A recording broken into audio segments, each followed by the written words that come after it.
کجی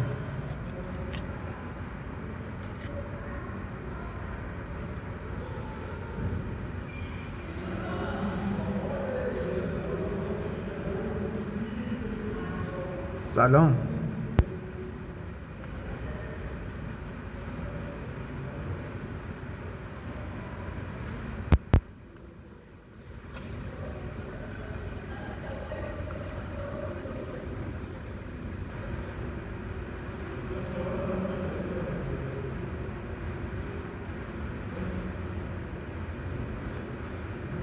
سلام، خیلی خوش اومدین به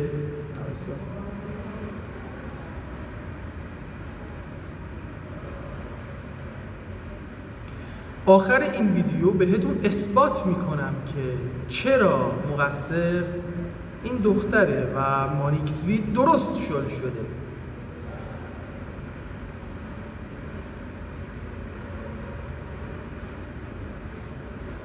سلام، خوش اومدین به اولین قسمت از آینه کاری.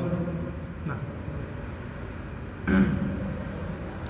سلام، خیلی خوش اومدین به اولین قسمت از آینه سازی.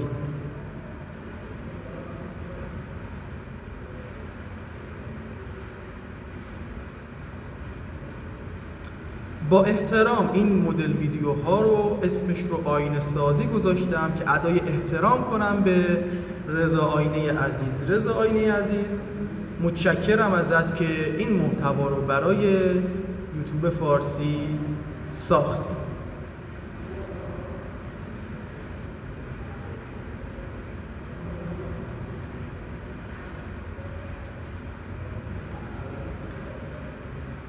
خیلی ممنونم که از بین این همه تامنیل روی عکس من کلیک کردی و اگر این ویدیو رو بدون کات و ادیت میخواین توی کانال ادیت ندار میتونین تماشا کنید.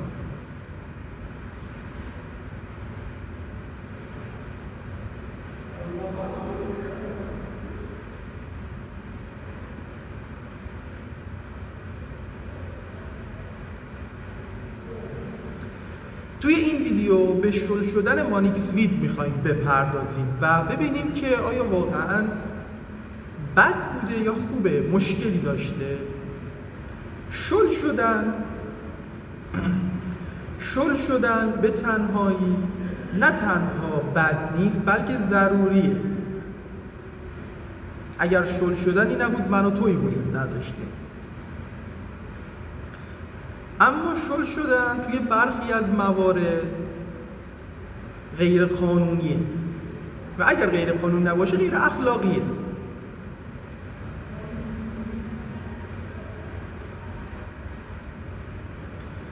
یکی از همین موارد شل شدن با افراد زیر سن قانونی. سن قانونی تقریبا 18 ساله. چرا تقریبا؟ چون دارم ضبط میکنم.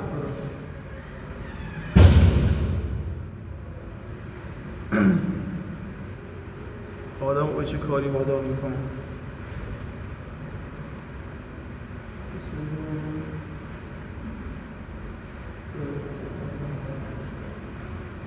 ببینم درست.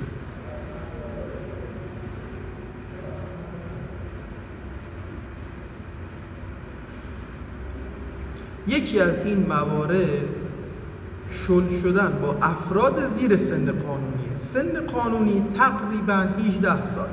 چرا 18 سال تقریبا؟ چون بعضی جاها کمتر از 18 ساله و بعضی جاها بیشتر از 18 ساله. حالا چرا مشکل داره؟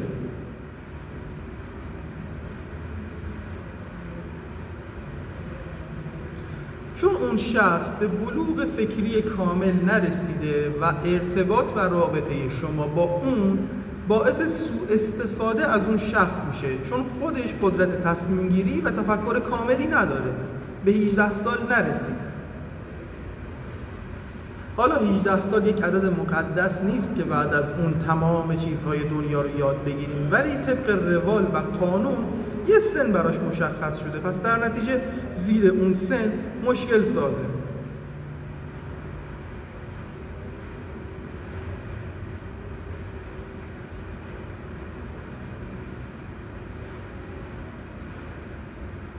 حالا اگر این سوال برات پیش میاد که چرا توی کشور ما که ازدواج با دختر 7 ساله و 9 ساله و 12 ساله مجازه، اگر توی فکرت این سوال پیش اومده، این ویدیو رو همین الان ببند و برو زیر پست اون دختر فوش بنویس. راحت باش.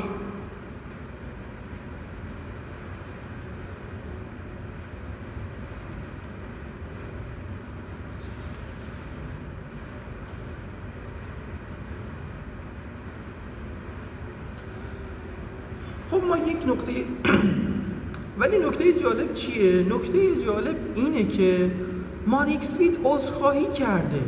نمیدونم چرا اینقدر بهش هیت میدن. آقای امیر ایزه، عمو سینا، آقای هایزنبرگ و بقیه،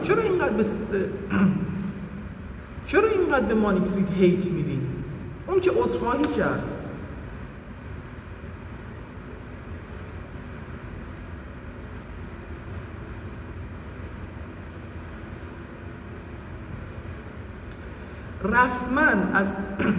رسما از طرفداراش عذرخواهی کرد به خاطر اینکه فهمیدن و قول داد که دیگه نفهمن که این کار رو میخواد بکنه. به نظر من که عذرخواهی خوبی بوده دیگه. ما قرار نیست بفهمیم میخواد چی کار بکنه.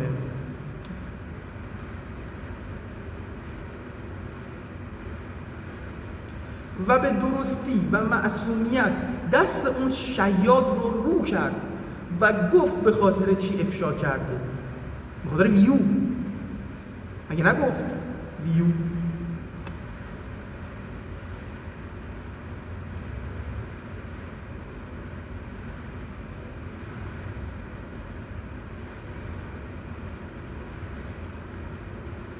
و بیان کرد که این دختر 15 ساله‌ای که من باهاش شل شدم و بعد از اینکه فهمیدم 15 سالشه بازم ازش نود خواستم، دنبال ویوه، هدف دیگه ای نداره.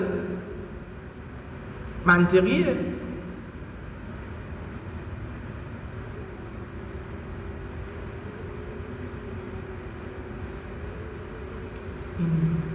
این دختر داشت از شل شدگی، شهرت و محبوبیت مانیک سویت سوء استفاده میکرد که به ویو برسه.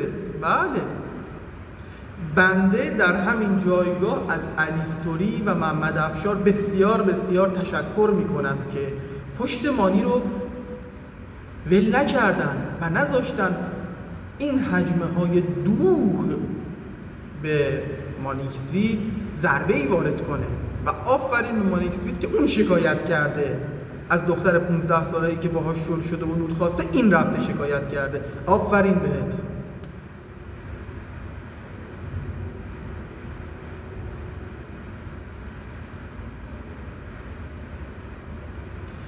و اما تشکر ویژه از علی پرشین رست که به ما یاد داد هر کسی لیاقت گفتن اسم رفیق رو بهش نداره.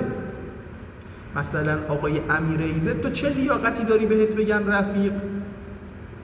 تویی که اومدی توی لایو به دوستت میگی عذرخواهی کن، ها؟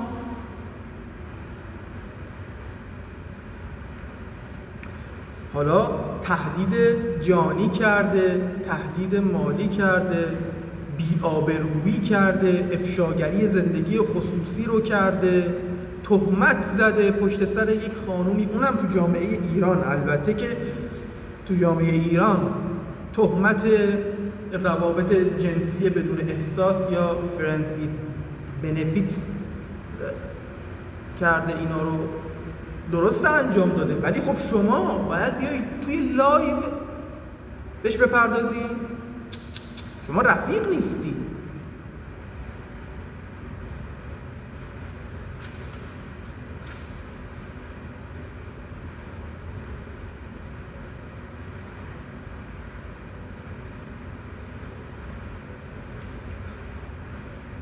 پشت مانیک سویت رو گرفته.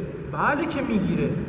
حالا درسته که مانیک سویت این خانوم بهش گفته من 15 سالمه، گفته که عیب نداره، مهم برکته که شما داری. گفته رابطه شخصیشونه، شما چرا میای اهانت میکنی؟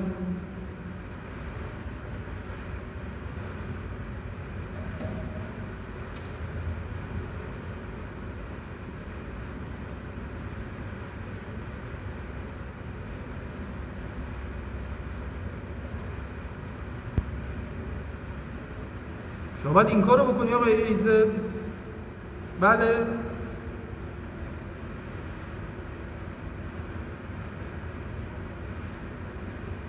از علی پرشین رست یاد بگیر. توی رفاقت کم میذاره؟ چیزی هست که ضبط نکنه؟ صدایی هست که ذخیره نکنه؟ نه، چون رفیقاش براش مهمن، میخواد همه صداهاشون رو داشته باشه، دائم بهشون گوش بده. بله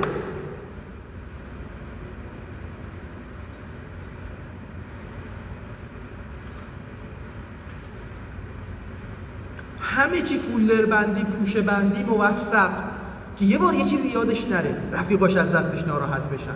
حالا اینکه شما میای میگی صدامو ضبط کرده، آها تو یه حرف بدی زدی که ناراحتی از صدا ضبط، که اگه حرف خوبی بزنی که خوشحالی. بله پس چه مشکلی داره؟ مشکل خود شمایی آقای علی زودیاک.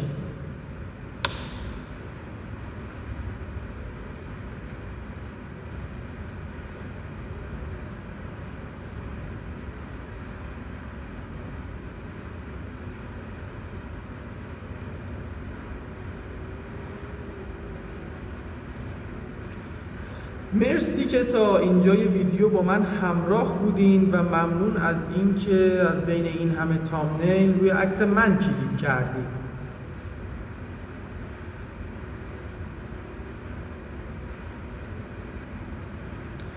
و اثبات این که مانیکسویت درست شل شده اینه که دختره دنبال ویو بوده.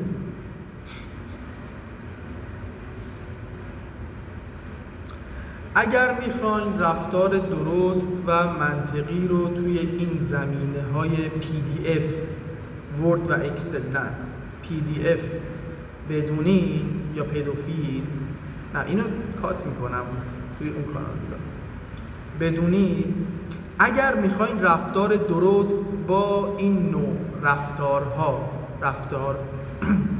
اگر میخواین برخورد درست با آدم‌هایی که این رفتار رو انجام میدن و PDF هستند رو بدونید، من پیشنهاد میکنم ویدیوی سینا کرش و هایزنبرگ و تا حدودی امیر ایزد رو ببینید، البته قبل از دراماش با پرشین رست.